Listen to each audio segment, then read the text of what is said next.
Ons hou daarvan by Ahava Familiekerk om reekse te doen. Ons hou daarvan by ons gemeente om met 'n spesifieke ding besig te wees vir 'n paar weke, sodat ons die ding van verskillende kante af kan bekyk.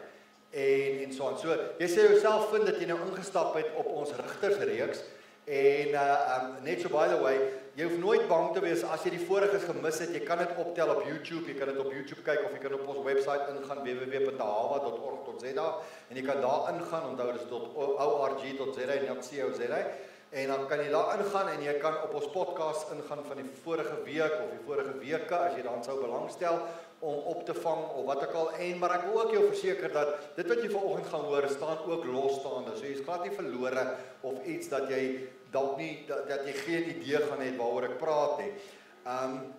Maar dat ons voel, dis makliker om in 'n reeks te dien en te bedien. Nou, ons jaartema, vir die van julle wat nie weet nie, is ontmoetings met God. So ons verwy hierdie jaar aan verskillende mense wat God ontmoet het en hoe die Here hulle lewens verander het. Ons het 'n reeks van 5 preekreekse wat almal globaal dan een groot reeks maak reg oor die jaar. Ons is nou tussen daai reeks. Ons is nie nou op daai reeks nie. Maar ons het ook nou die rigtersreeks tussenin. So ek weet dit klink nou verskriklik te mekaar. Maar uiteindelik kom ons alles bymekaar om, as ons nie ontmoeting met God het, soos die mense wat ons by die ontmoetingsreeks na kyk nie, of soos die rigters God ontmoet het nie, kan daar nie 'n change in ons lewe kom nie. Alles gebeur met ontmoeting met God.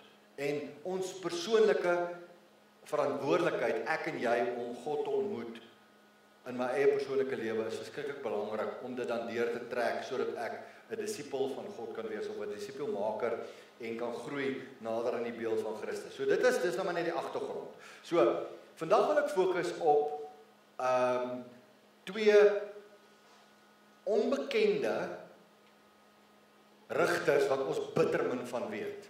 En ek onthou by ons erediens meeting toe ek daaroor praat, en ek gee vir die span wat in my kop aangaan, toe Shamaine die 5 verse gelees, wat ek oor praat, en sy sê, wat gaan jy hieroor sê?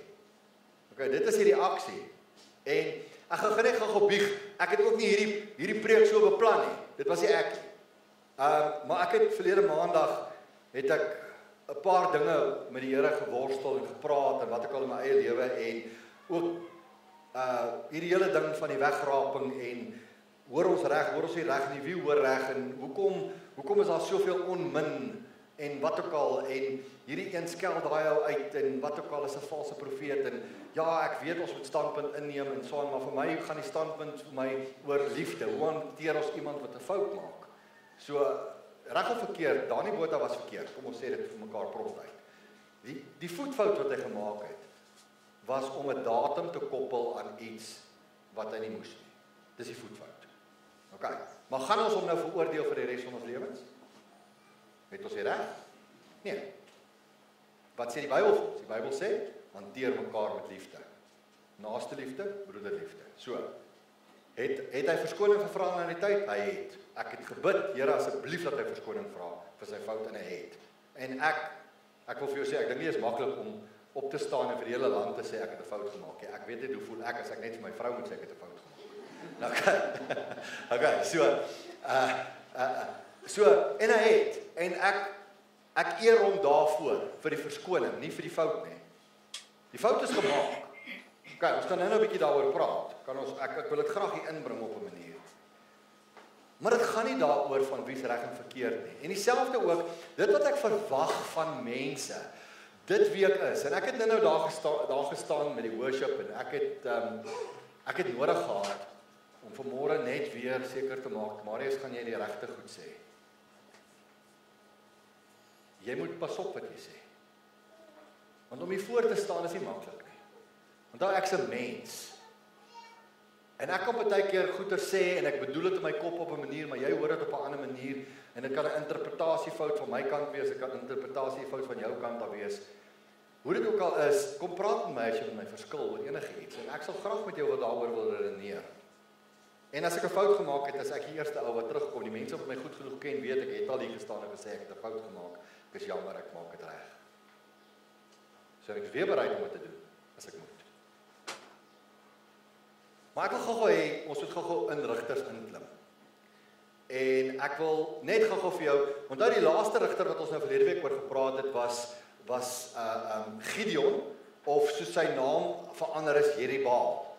Jeribaal beteken teen Baal. So hy het teen Baal opgestaan en hy het die naam gekry Jeribaal, né, wat daai betekenis het. So tussen Gideon en die ouens oor wie ek vandag praat, Tola en Jair, is daar etlike jare verloop en jy kan nou dink, maar hoekom skiep jy hierdie gedeelte van Abimelech? En ek wou daaroor preek, maar dis amper asof die Here my gestop het en ek wil net vir julle net die background gee, dat jy net agterkom en daar's 'n rede hoekom ek vir die background gee. Okay, so weer eens, die sentrale tema van die boek Rigters is die volgende. Mense loop agter afgode in en dan kom hulle fout agter, dan val hulle op 'n knie neer, dan roep hulle die Here aan in benoudheid, want dan sal hulle onder hierdie volk het hulle weggevoer, either die Amorite of die Ammoniete of die Moabite of iemand of die Filistyne of wat ook al, en dan wat gebeur is, dan verootmoedig hulle voor die Here, en dan stuur die Here weer 'n rigter, en dan gaan dit goed, en as die rigter doodgaan, dan sê die Bybel, en Israel het weer gedoen wat verkeerd is in die oë van die Here. En dis die tendens, Israel hardloop hierdie pad van op en af in die hele Rigtersboek. En dis eintlik 'n hartseer boek, maar dit is ook 'n gruesome boek, want dit is net bloed en tande en hare en maak mekaar dood en slat mekaar. Ek meen, onthou hulle vir Samgar, hy slat 600 Filistyne met 'n osdrywerstok dood, en ons het een versie van hom in die Bybel, net van, en Samgar het 600 Filistyne doodgeslat met 'n, en hy was net 'n gewone boer wat net besig was om te ploeg, en toe kom daar 600 Filistyne, poep. En dan lees ons weer die volgende hoofstuk, en die mense het draaie om hom geloop daarna. Ons het 2 verse oor Samgar in die hele Bybel. Een waar hy 600 ouens uithuil, en die volgende een sê hulle draaie geloop om hom. Ek sou ook. En dan kom ons nou by Gideon, en julle ken die hele verhaal wat ons verlede week oor gepraat het, die 300 man, die fakkels, die kruike oor die fakkels, in hulle regterhand het hulle die ramshorings gehad en die groot val van die Moabite en so aan. So nadat Gideon toe nou hierdie oorwinnings behaal het hulle vir hom gevra om oor hulle te heers. Hulle wou hom koning gemaak het oor Israel of heerser oor Israel, en hy het gesê hy wil nie. Hy het gesê nie ek of my seun sal oor julle heers nie. So dis iets wat ons by hom optel. En dan lees ons verder, hy het 70 seuns gehad. En hy het nog 'n seun gehad, dis nou meer as een vrou. Ja, net so by the way. Okay. Ja, ek sê altyd, ek gee nie om vir die baie vrouens nie, ek worry oor die baie skoonmaas. Maar wat ek wil hê jy moet hoor is hierdie ou was sy rykdom, onthou sy rykdom was gemeet in die hoeveelheid kinders, die hoeveelheid seuns. Dit is 'n ding wat in hulle koppe was. Hoe meer aansien jy het, hoe meer kinders het jy. Okay. En hy het hierdie 70 seuns gehad, en hy het 'n byvrou gehad wat uit Sichem uitgekom het, en hy het 'n kind by haar gehad. So hierdie 70 broers het soos 'n stiefboetie gehad. En sy naam was Abimelech, en jy sal nou van hom lees. En wat gebeur het met Abimelech is, Abimelech was bloeddorstig geweest, en hy het 69 van sy seuns van sy broers doodgemaak op een dag op een area. Hulle sê hy het almal op een klip vermoor. So dit moes by was 'n redelike groot klip geweest, maar julle verstaan wat ek vir julle probeer sê. Maar net een persoon het weggekom, die heel jongste boetie het weggekom, en sy naam was Jotam. En Jotam het weggekom, so ek gee gou vir jou agtergrond, en in 9 vers 5 lees ons Jotam het gevlug, maar toe vertel Jotam vir die mense 'n verhaal. En hy vertel vir hulle hierdie verhaal, hierdie gelykenis wat hy vir hulle vertel het, en hy vertel vir hulle van die verhaal van die bome wat 'n koning gesoek het. En hy vergelyk basies sy broer Abimelech met 'n steekdoringboom. Nou baie van die vertalings het verskillende opinies oor hierdie ding. Party mense sê is baie soos 'n blackberry bos tipe ding geweest, maar in die Afrikaans word hy vertaal as 'n steekdoring. En ek dink wat Jotam probeer sê daarso is, gaan julle vir Abimelech, wat so bloeddorstige mens is, gaan julle hom julle koning oor Sichem, dis 'n stad Sichem maak. Hy was nie koning oor Israel nie, hy was net van 'n stad soos 'n burgemeester. Maar in elk geval, en hy het nou mense gekry om hom te volg, en hierdie mense maak hom toe in kom ons sê die koning van daai spesifieke stad, maar Jotam het hulle gewaarsku. dat dinge gaan verkeerd draai. En uiteindelik kan jy gaan lees, as jy hoofstuk 8 en 9 wil gaan lees, kan jy lees, toe was daar weer aanvalle en bloed en allerlei dinge, en toe is daar 'n vrou wat bo staan, bo 'n toring wat Abimelech toe aankom en sy drop toe 'n meelsteen op sy kop. OK, so ek dink hy het 'n bietjie hoofpyn gehad na die tyd, of wat ook al, maar ja, en toe voor hy doodgaan, toe sê hy vir sy wapendraer, moenie laat 'n vrou my doodmaak nie, maak jy my eerder dood, en toe steek die wapendraer hom met die swaard toe sy dood, want hy wou nie gehad het dat 'n vrou die eer kry dat sy hom doodgemaak het nie. So dit is maar basies die agtergrond. En nou kom jy dan kom jy by die waar ons vanoggend is. So net om jou agtergrond te gee, so van na Gideon na Abimelech toe, want as jy nou hier gaan lees, gaan jy sê en na Abimelech is die eerste woorde, en as jy hierdie gap mis, dan weet jy nie wie die heng is Abimelech nie, en dan as jy verloor. So ek moes net gou jou net in die prentjie gebring het. Maar ek wil jou tog ook motiveer om asseblief Rigters te gaan lees. Dit is genuine, manne, as jy hou van aksiemovies, Rigters. OK. OK, so ek wil gou vir jou verduidelik die method behind the madness ook van wat Shamaine in haar kop gesien het en wat ek in my kop gesien het toe ons hierdie prentjie gedesign het. En dit was my woorde en Shamaine se kreatiwiteit het toe nou by mekaar gekom. Nou hierdie ou wat so staan en kyk na die tornado. Julle gaan verstaan as ek gaan met die preek, hoekom ek spesifiek hierdie ding in my kop het. Maar ek wil eers vir jou vra, as jy dink aan, wat gaan nou aan op hierdie oomblik in die wêreld? Dink aan wêreldnuus. Dink aan wat nou in die wêreld aangaan. Is die wêreld nie soos daai storm nie? Dis oorlog, en dit is mense wat mekaar vals beskuldig, en mense wat as een ou praat, dan loop klomp ons uit die UN uit, en dan is dit hierdie stad teen daai stad, en hierdie nasie teen daai nasie, en dit gaan net verskriklik, en mense, goed wat altyd amper reg, nie amper nie, goed wat in die verlede reg was, en wat aanvaarbaar was, en wat volgens God se weë was, is ewe skielik nie meer aanvaarbaar deur mense nie. En in ons is hierdie turmoil van, as jy 'n standpunt inneem teen spesifieke goed, dan word jy uitgeskel as narrow-minded en jy's nie worth it nie, en jy het nie beweeg saam met die tye nie, en wat ook al, en jy's uit die oude doos en allerlei dinge. Maar ek voel soos daai ou, partykeer. Ek voel soos daai ou wat staan en ek sien hierdie turmoil om my. En ek sien hierdie wêreld van ons is besig om in 'n rigting te beweeg, which is not good. En ek staan en kyk vir dit. En dan vra ek, Here, maar wat moet ek doen? Wat moet ek doen? So, miskien is dit nie vir jou so seer as jy hier so sit vanoggend, voel jy dalk, maar Marius, ek is dalk nie op die punt waar jy is oor die turmoil van die wêreld nie. Maar dink gou aan jou afgelope week.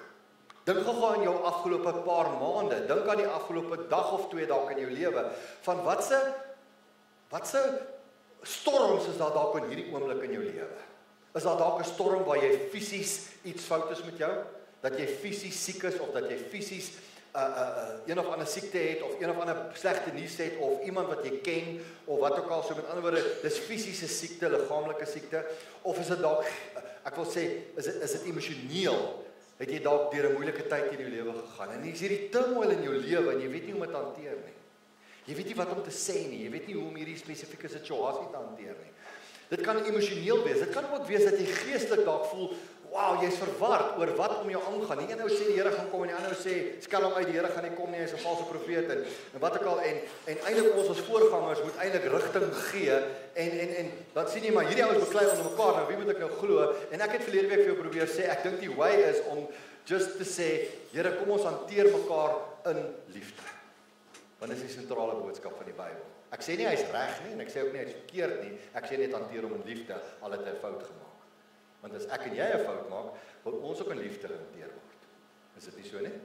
Wil ons ook sê, doen aan ander mense wat jy graag aan jouself gedoen wil hê. Maar dis nie die punt nie. Die punt wat ek jou wil vra is, wat gaan aan in jou lewe? Hoe lyk jou wêreld op hierdie stadium? Hoe lyk jou die dinge om jou. Wat het aangegaan in die Rigterstydperk? Ek het nou vir jou gesê, wat is die tendens in die Rigterstydperk? So dink julle, as ek nou na die twee voorbeelde toe gaan, dat dit anderster was met hulle as met die res? Nee. Hulle het in dieselfde omstandighede, daar was nog steeds die Kanaaniete, daar was nog steeds afgodediens, daar was nog steeds mense wat agter afgode aangegaan het, maar hierdie ouens se denkpatroon was anderster, hulle was anderster gewees en hulle het 'n ander iets na die tafel toe gebring. En die eerste ou wat ons ontmoet is Tola, en daar's net 2 verse oor hom in die Bybel. Net 2 verse oor hierdie rigter, en ek het dit gevoel om hom net te noem, okay, daar was Tola en daar was Jaar gewees, en dan gaan ons preek ons eerder oor die volgende ou. Want dit is lekkerder om oor al die moeilikheid te praat, en oor hoe hulle verlos is, en dit klink baie meer interessant oor wie het beklei, en hoe het hulle beklei, en hoe het God oorwinnings gebring ten spyte van, dit klink na makliker preke. En dit is dalk. Maar toe het die Here my verlede maandag gevat na hierdie gedeelte toe, en ek lees Rigters 10 vers 1 en 2.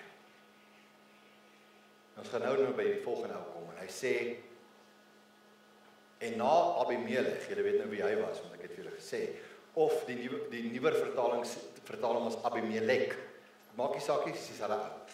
Abimelech het Tola, die seun van Pua, die seun van Dodo, 'n man uit Isaskar opgetree in Israel, om Israel te verlos, en hy het gewoon in Samer in die gebergte van Efraim. En hy het Israel 23 jaar lang gerig, en hy het gesterwe, en is in Samer begrawe. That's it. Gewoon as jy my net gesê, maar jy wou preek jy nou. Wat gaan jy sê? Okay.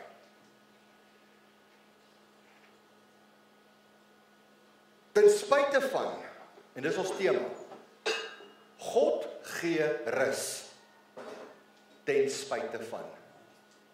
As jy na die gevoel van hierdie wêreld kyk, as jy kyk na die turmoil wat hierdie wêreld is, ekonomies, fisies, polities, op alle vlakke, rassisties, oral, is daar net chaos op hierdie stadium. Maar ten spyte van wat aangaan in hierdie wêreld, moet ek en jy 'n Tola wees. Ons onttrek ons van die storm, en ons vra vir die Here om ons weg te vat, dat ons met geestelike oë na 'n situasie kyk. En dis moeilik. Want ek het nou vir jou gesê, ten spyte van die feit dat daar nog steeds Kanaaniete was, dat daar nog steeds Moabiete was, dat daar nog steeds Amoriete en Ammoniete en Filistyne en alles was, en afgode en Baals en Artasisters, en wat ook al waaroor die volk aanheen kon geloop het, kry jy hierdie ou wat vir 23 jaar stabiliteit gebring het in Israel sonder om te veg. Sonder om te veg. Almal veg. Maar hy bring vrede in chaos. Hy's een van God se vredemakers. Hy's een van God se gidse van Israel. En is jammer ons weet nie meer van hom nie. Hy's een van die ouens wat rigting gebring het. En as jy kyk na die naam Tola, en hier die epifanie by my gekom. Die naam Tola beteken skarlakenrooi of skarlaken of wurm. En toe ek het sien, toe is dit soos hier is 'n dieper boodskap hierso. Wie was Tola? Wat het Tola gedoen? Jy sien, ons sê baie keer, iemand se naam beteken iets, en daai persoon het dit spesifiek uitgeleef. Maar kyk na Daniël, kyk na baie van ons bekende karakters. God is geregtigheid, of wat ook al. Dan sê ons, ja, hierdie ou se naam beteken dit, en kyk net, hy het dit so uitgeleef. Maar Tola se naam beteken skarlaken of wurm. En nou kan jy vir my sê, maar hoe kry ons hierdie twee bymekaar? Hoe kan hy, en ek wil net hê, jy moet saam met my gou deur hierdie journey gaan van Tola as 'n raad, kom ons sê 'n gids in hierdie tyd as skarlaken. Sy betekenis van sy naam. Nou julle weet, skarlaken is 'n tipe van 'n middel wat, dis 'n rooi dye. Ek het nie 'n ander woord daarvoor in Engels nie. Okay, is dye. Okay, dis nie dye nie, maar die goed wat jy mee goeders verkleur. vir kleersel. Kyk, kleersel, daar's die Engelse woord. Right. Nou, julle weet dat skarlaken het die geneigtheid van as jy rooi skarlaken op jou hemp sou mors of op jou broek of op jou wat ook al, dan is daai ding, hy's goners. Jy kan hom maar weggooi. En Jesaja 1 vers 18 sê, hoor gou hierso, Jesaja 1 vers 18 sê, al sou jou sonde so skarlaken wees, ek sal dit wit maak soos sneeu. Al was dit rooi soos purper, ek sal dit maak soos wol. Dit is die effek van Jesus se bloed op ons lewens. Nou Jesus is vir my die teken van vrede, die prins van vrede. En Tola is in hierdie tyd, hierdie 23 jaar wat hy rigter was, 'n verteenwoordiger van God op aarde, wat ook vrede gebring het in 'n moeilike tyd van afdwaling. En hy bring dit deur sy naam uit te leef, deur rustigheid te bring. Positief, jy kan dit positief sien, jy kan dit negatief sien, net soos jy wil. Die Here roep ons om in 'n tyd van turmoil, in 'n tyd van wat dit dalk in jou persoonlike lewe of in die wêreld, gaan dit dalk so rof. En dit is, jy het nie hoop vir hierdie wêreld nie, jy het nie hoop vir ekonomie nie, jy het nie hoop vir al hierdie bewegings nie, jy het nie hoop omdat een ou praat oor Christus en hulle skiet hom dood. Voel dit vir my, Charlie Kirk, ek weet nie of hulle besef het wat hulle gedoen het nie. Want uit dit, hy kan haar herlewing kom. En daar is herlewings in baie plekke waar Christus onderdruk was.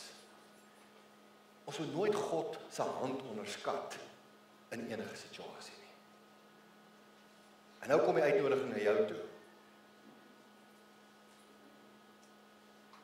God wil sy skarlakenrooi bloed vir jou gee as reinigingsmiddel, as hoop vir jou omstandighede.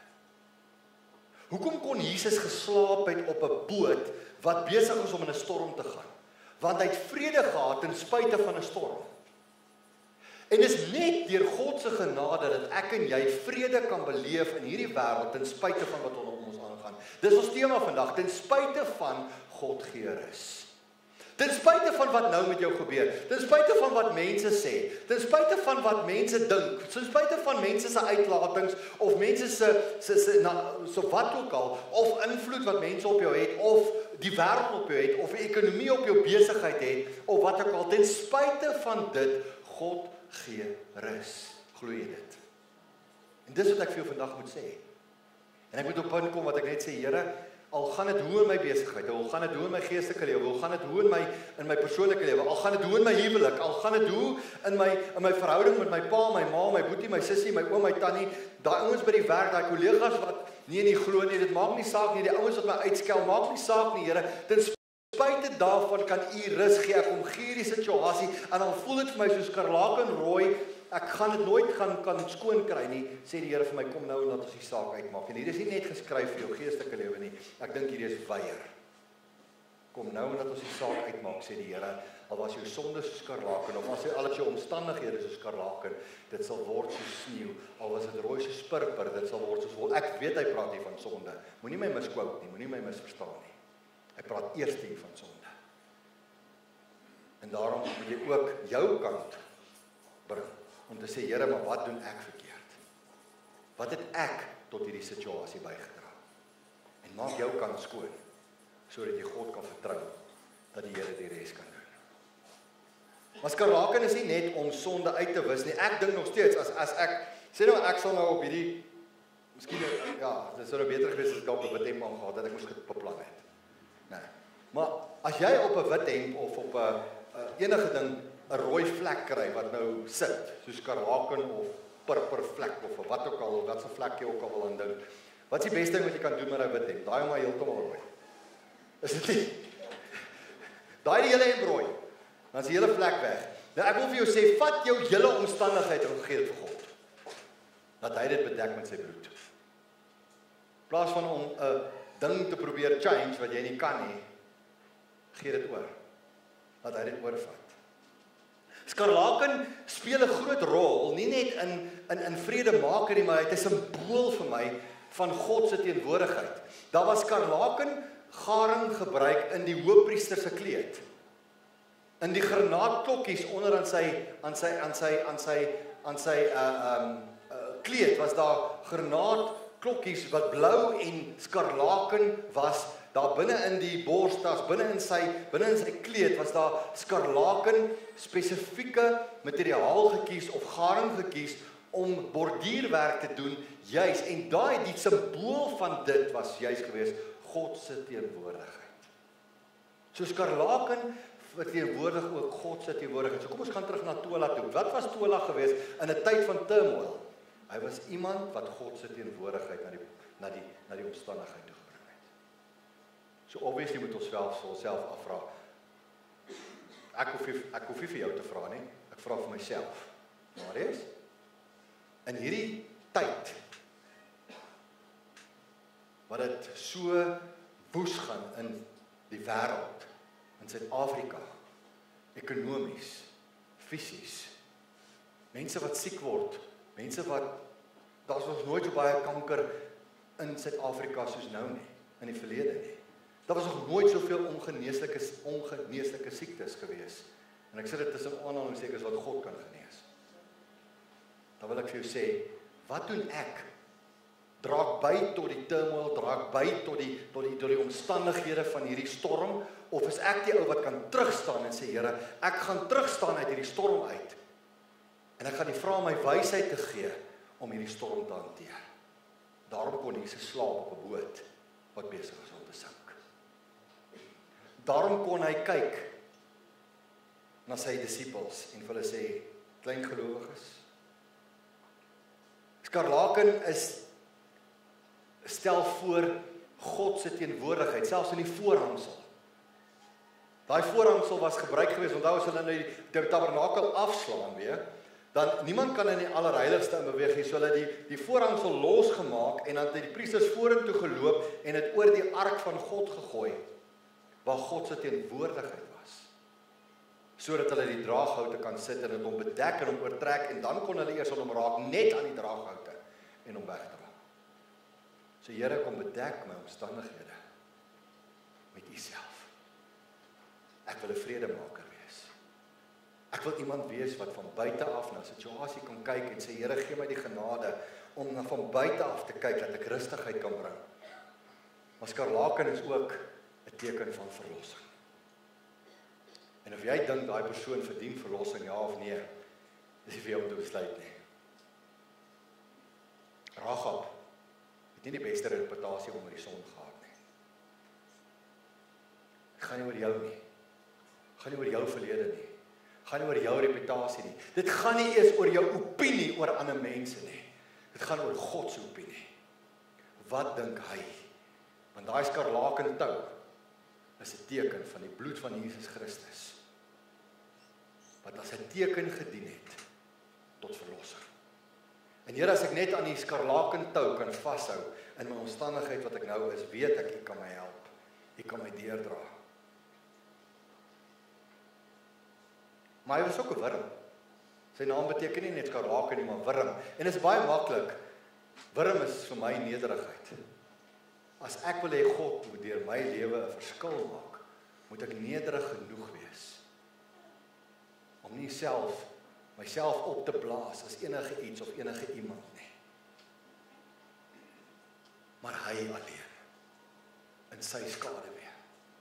Here, al moet ek op die grond soos 'n wurm lê voor U, want U weet beter, dan doen ek dit as U so sê. Dit gaan nie oor my opinie nie. Dit gaan nie oor wie ek is nie. Dit gaan oor wie U is. Dis waaroor dit gaan. So Here, in my omstandigheid wat ek is, sal ek graag die nederige posisie inneem, want Tola was nie net skarlaken wat kon verlossing bring, wat die teken was van verlossing, die teken was van God se teenwoordigheid, sodat hy vrede kon gee in 'n tyd van turmoil nie. Here, hy was die persoon gewees wat nederig was, en is Bybels as ek dit na die Nuwe Testament toe vat, want Jesus self het gesê, ons kan nie met hom stry nie, hy het gesê, salig is die wat arm van gees is, want hulle sal behoort aan die koninkryk van die hemele.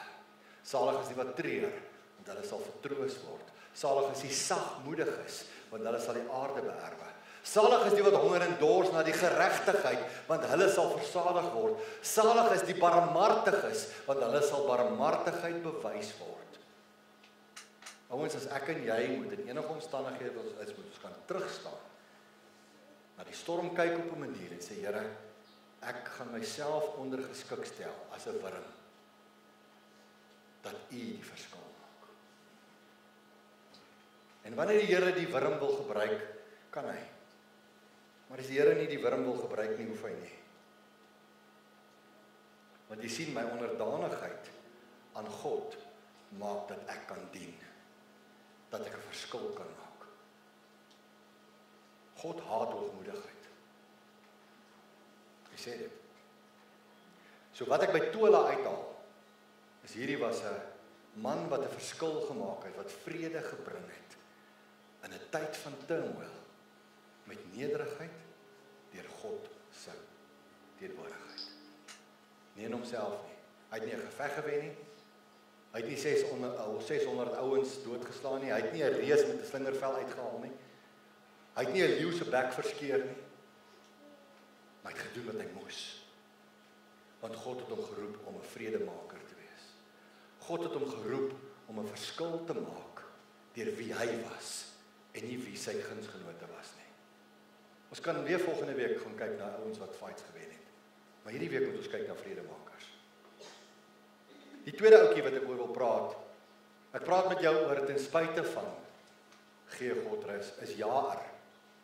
Jaar het ons 3 verse van in die Bybel. Vers 3 tot 5. En ek lees van hom die volgende.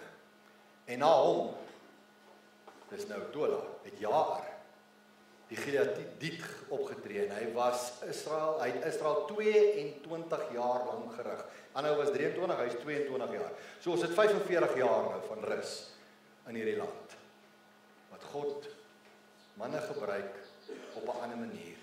Hoor gou wat word van hom gesê. Hy het 30 seuns gehad, wat op 30 jong esels gery het, en 30 stede gehad.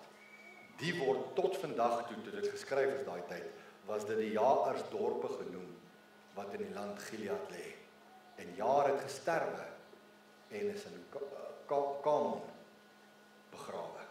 Weereens, ons weet nie baie van hom nie, maar ons weet iets. Weet julle wat beteken sy naam? Sy naam beteken, hy is lig. Hy gee lig. Hy verskaf lig.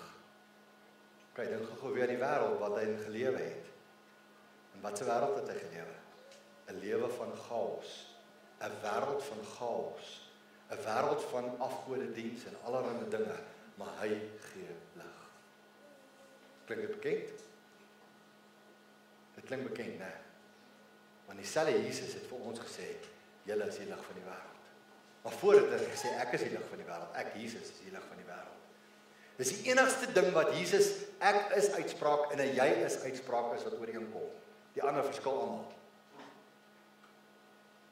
Jesus het van homself baie dinge gesê, ek is die brood van die lewe, ek is die opstanding in die lewe, ek is die weg, die waarheid in die lewe, ek is die alfa en die omega, ek is die deur, ek is die goeie herder, en hy het gesê, ek is die lig. Maar daar's 3 plekke in die Bybel wat hy sê, julle is, wat hy met sy kinders praat, en hy sê, julle is die lig van die wêreld. Julle is die sout van die aarde. Julle is die liggaam van Christus. En die enigste 2 wat ooreenkom is lig. En toe mooi daaroor weer eens dink, toe sê ek vir myself, hierdie ou, Jaar, is 'n ou wat lig gebring het, lig verskaf het, sy lig geskyn het, ten spyte van wat hom aangaan. Ouens, in ons, dit is glad nie, dit is nie eers 'n, ons hoef nie te twyfel daaroor nie. Ok, nou wil ek kom by die wederkoms, wegraping, al daai tipe goeders. En ek wil gou net vir julle my opinie gee.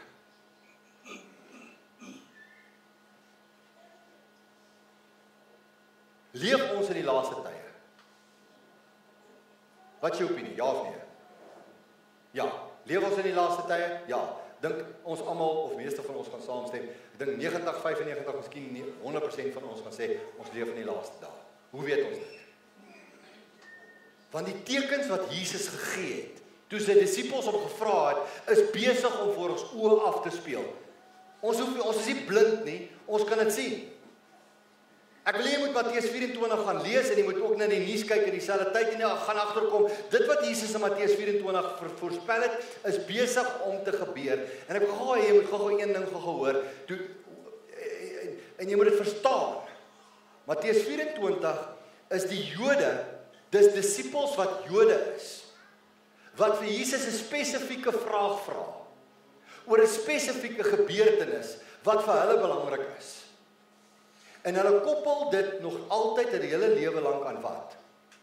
Aan wanneer gaan Jesus nou op die troon van Dawid regeer? So hulle vra vir hom, Here, wat is die tekens van u koms en die volëinding van die wêreld soos ons hom nou ken? Dat u kan regeer op die troon van Dawid soos voorspel is. En hier kom Jesus aan. Hy sê net by Lyfberg gaan sit. Toe kom die disippels alleen na hom toe en sê, so hier's geen Gentiles betrokke nie, dis Jode. En hulle vra vir hom, vertel ons wanneer sal hierdie dinge wees, en wat is die teken van u koms en die volëinding van die wêreld? En Jesus antwoord hulle en sê, hoor gou hierso, eerste teken, pas op dat niemand julle mislei nie. Dis die eerste en die belangrike teken. Hy verduidelik dit. Hy sê, want baie sal onder my naam kom en sê, ek is die Christus, en baie meer mense mislei. En julle sal hoor van oorlog, kyk nie, en gerugte van oorlog. Pas op, moenie verskrik word nie, want dit alles moet plaasvind, maar is nog nie die einde nie. Want een nasie sal teen die ander nasie opstaan, en een koninkryk teen die ander koninkryk, sien julle dit, hoor julle dit, ervaar julle dit, en dan sal hongersnode wees, ervaar julle dit, hoor julle dit, weet julle van dit, en dan sal pestsiektes wees. Kan ek net 'n not kry as julle saamstem? Daar sal pestsiektes wees, as ek net weet julle is al wakker. En aardbewings op verskillende plekke. Al hoe meer intens. Maar al hierdie dinge is die begin van die smarte. Hy sê, dan sal hulle julle aan verdrukking oorgee en doodmaak. En julle sal deur die nasies gehaat word ter wille van my naam. Word Christene gehaat? Word Christene doodgemaak?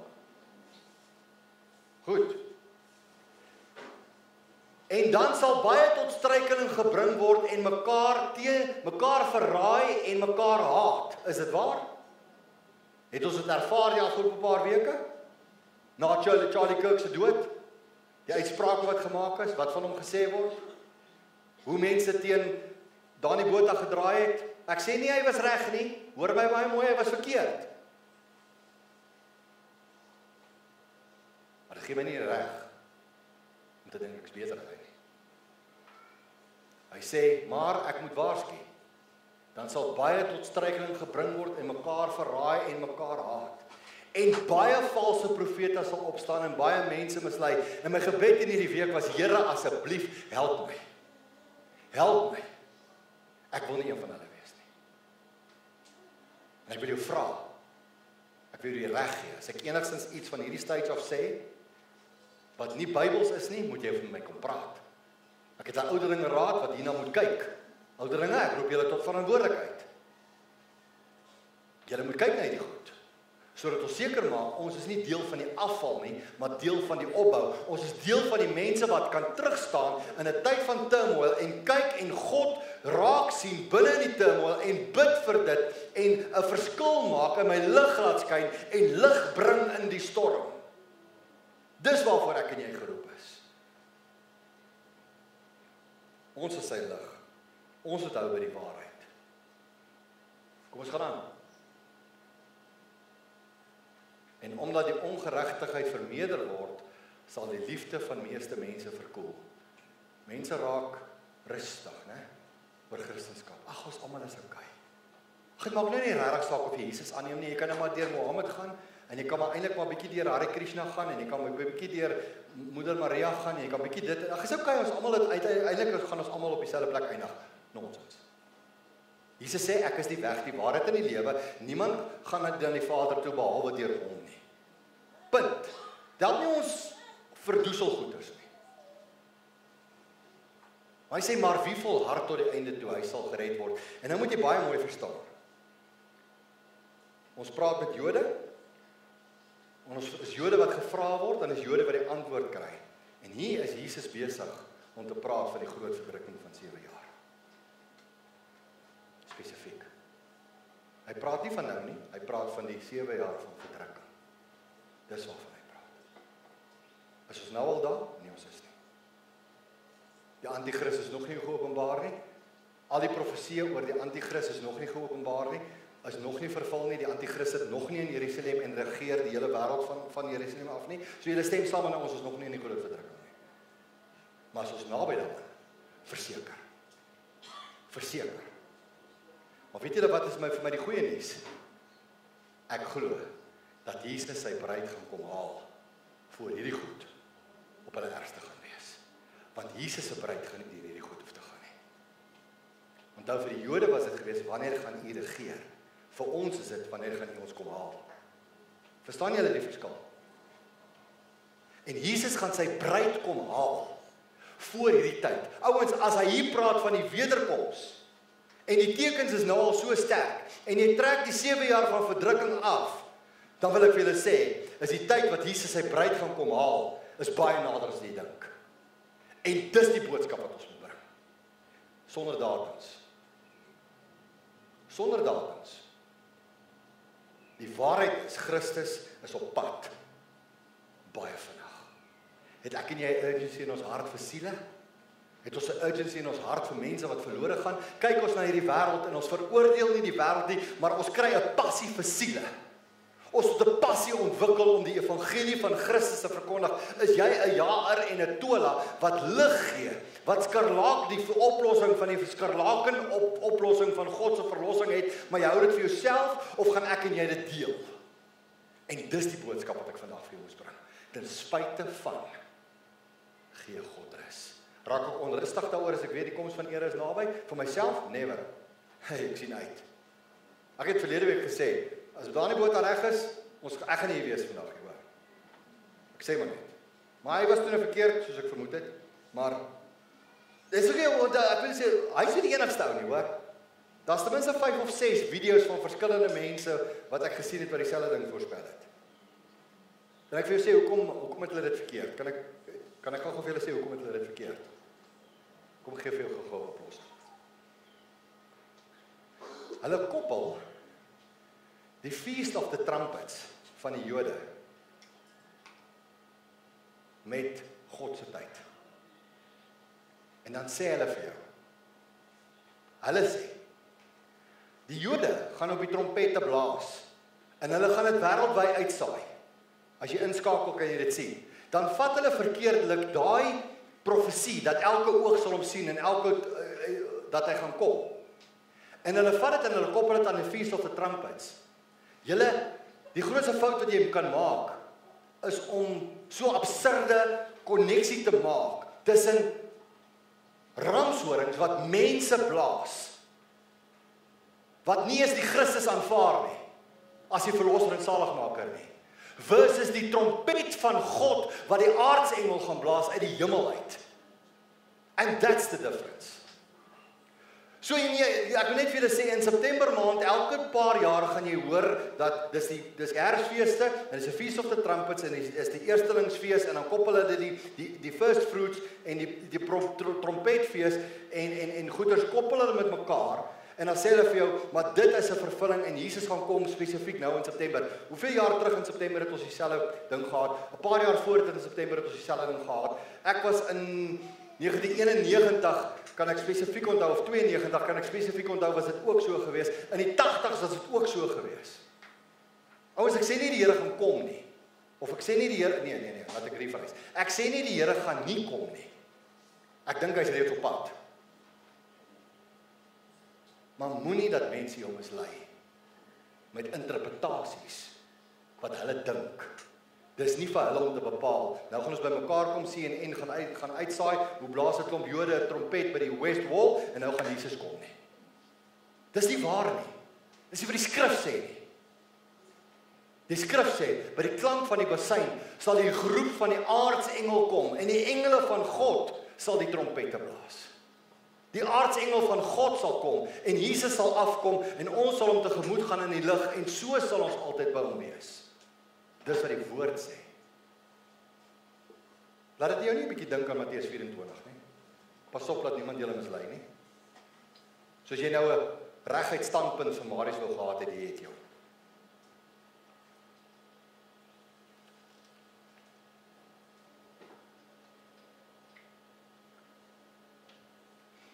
Ons kyk gou of jy nog 'n bietjie na Matteus 24. Ek maak klaar, weet ek is nou te lank. As iemand dan vir julle sê, kyk hier is die Christus of daar, moet dit nie glo nie. Want daar sal baie valse Christusse en baie profete opstaan, hulle sal groot tekens en wonders doen, as dit moontlik was, hoor gou hierso, as dit moontlik was, ook die uitverkorenes te mislei. Dis nie moontlik om my te verlei met 'n vals Christus nie, want ek weet wie my verlosser is. Hulle sal probeer, but they won't get it right. Want my Christus is die opgestane Here Jesus Christus, wat op die 3de dag opgestaan het, wat die dood se oorwin het, wat opgevaar het na die hemel toe, en wat gesê het, hy sal op sy tyd kom, wanneer hy reg is, wanneer sy engele die bassein blaas, nie wanneer ek besluit nie, wanneer hy besluit. En miskien lewe ek nie eers tot dan toe nie, miskien gaan ek dood voor dit, en dan het ek my persoonlike wederkoms. Is ek reg vir hom? Ek weet net, jy moet nou nog na een versie kyk, vers 31, en nou 'n paar geskiep. En hier kom hy. Net dit wat ek nou gesê het. En hy sal sy engele stuur met harde trompet geluid, en hulle sal sy uitverkorenes versamel uit die 4 windstreke van die een einde van die hemele af tot die einde van daarvan. So dis nie ek wat besluit nie. Dis nie ander mense wat besluit nie. Dis nie mense wat datums koppel nie. Dis nie een of ander trompetfees wat die bepalende faktor is nie. Dis nie een of ander Jood wat 'n ramshoring gaan blaas, wat gaan besluit nou is dit die tyd nie. Dis die engele van God wat in sy opdrag optree. Pas op dat niemand julle mislei nie. Maar wat is die boodskap van vandag? Miskien het ek nou te veel gekonsentreer op die een ding en nie op die ander nie. Kom ons kom net terug na vandag se boodskap toe. Vandag se boodskap is, ten spyte van wat om my aangaan in hierdie wêreld, is ek sy ligdraer. Ja of nee? Ten spyte van wat die turmoil en die storms in my lewe, kan ek rus in hom, ja of nee? En as ek voel ek kan nie rus in hom nie, gaan soek sy vrede. Maar staan terug en kyk na die omstandighede en sê, Here, ek het die waarheid, ek het die skarlaken waarheid om die verskil te maak. Ek weet van die verlossing, die krag van Jesus Christus. Ek moet dit verkondig. Ek is nederig genoeg bly dat dit nie oor my gaan nie, maar oor hom gaan. En dan moet ek lig gee. Ek moet die lig gee. Ek moet die ligdraer wees. En weet julle wat? Jou rol as 'n jaer, jy moet 'n gids wees in hierdie tyd. Jy moet skyn. Ek skryf daar weer kaats, want ek kan nie self skyn nie. Ek kan nie self skyn nie, hy skyn. Ek moet dien, ek moet vrug dra, ek moet groei. Dis my verantwoordelikheid. Niks anders nie. Hy sal self bepaal. Die 30, net so, by the way, die 30 seuns staan vir rykdom, nalatenskap en seën. So Here, mag my lewe u rykdom. Ek praat van rykdom in money nie, ek praat van rykdom in God. Mag my lewe nalat 'n rykdom van siele wat bereik is. Nalatenskap. God se seën wat ek na ander mense toe bring. Die 30 donkies staan vir posisie, waarde en invloed. Die 30 stede staan vastigheid, toekomsverwagting. Here, mag my nalatenskap nie wees Marius nie, maar mag my nalatenskap in hierdie lewe wees u rykdom, u seën, die posisie wat u my omgestel het, die waarde en die invloed wat ek toegevoeg het tot hierdie wêreld, standvastigheid en toekomsverwagting. As jy vandag hier kan uitstap met 'n woord, kan jy kies wat dit moet wees. Maar Ek sal graag wil hê jy moet net soos ons prentjie aan die begin gesê het. Ten spyte van wat aangaan, kan ek God se vredemaker wees. Ten spyte van wat in hierdie wêreld aangaan, kan ek terugstaan. En ek kan lig gee in 'n situasie. Maar die vraag is my situasie by God? Of is my situasie by myself? Dis die vraag. Ja, ons Vader, ons sê vir U baie dankie vir U bloed wat U gestort het. Dankie Here dat ons weet dat U vir ons sê sonder bloedvergieting sal daar geen vergifnis plaasvind nie. Dankie Here dat in die Ou Testamentiese simbool van die Pasga maaltyd en die Paasfees lam wat geslag is, dat U die deure van die Israeliete gepaas oor het en dat die bloed 'n teken was dat die doodsengel geen verskil kon maak in daai huis, die dood in daai huis in te bring nie. En net so Here, kom ons vanoggend en ons kom pleit U bloed oor ons lewens, dat ons gepaas ouer kan word. En dankie dat ons gepaas ouer kan word, om nie die dood te smaak, die dood van verwydering van U af nie. Maar dat ons die oomblik as kinders van God, wat ons laaste asem op hierdie aarde uit sou blaas, dat ons reeds die ewige lewe in U het. En daarom kan ons saam met Paulus kom stem, wat gesê het in 1 Korintiërs 15:55. Dood, waar is jou almal? Doodryk, waar is jou oorwinning? Want dit is tot niet gemaak deur die bloed van Jesus Christus, die Seun van God. Ons vat dit en ons aanvaar dit in die naam. Amen. Die genade van ons Here Jesus Christus, die liefde van God ons Vader en die gemeenskap van die Heilige Gees met elkeen van julle.